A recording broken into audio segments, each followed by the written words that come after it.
আমার মুখে পোকা বলে ওরা আমাকে কেউ পছন্দ করে না, আমি মুখটা ঢেকে রাখবো। এই নাও বাবা মেসি চিপস খাও, আমার তো ভীষণ ক্ষুধা পেয়েছে, বাবা আমাকে একটু দাও না। এই শালা ফকিনি ধর নে, মাত্র একটা মেসি বাবা ফোন টেপো। বাবা মেসি তুমি গেম খেলছো, এই ধরো দুধটা খেয়ে নাও, আমার শোনা ছেলে, বাবা আমাকে একটু দাও না। এই শালা ফকিনি ধর পানি খাবি।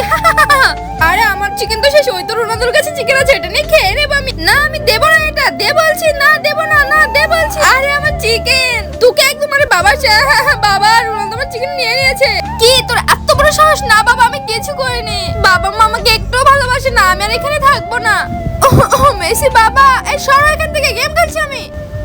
বাবা মেসি আরে ডক্টরকে কল করতে হবে। কিন্তু তার আগে তোমার কাছে কোনটা বেশি দামি, এক বস্তা টাকা নাকি মা বাবা? যদি মা বাবা হয় তাহলে ভিডিওটিতে লাইক করে চ্যানেলটিকে সাবস্ক্রাইব করে দাও, আর যদি তা না করো তাহলে ভেবে নেবো তুমি মা বাবাকে একদম ভালোই বাসো না। স্যার আপনার ছেলে রোনালদো ঠিক সময় ফোন না করলে আপনার যে কি হতো। কি রোনালদো? রোনালদো আমাকে কেউ ভালোবাসে না বাবা, রোনালদো আমাকে ছেড়ে যাস না বাবা, রোনালদোকে ভালোবাসলে সাবস্ক্রাইব করে দাও।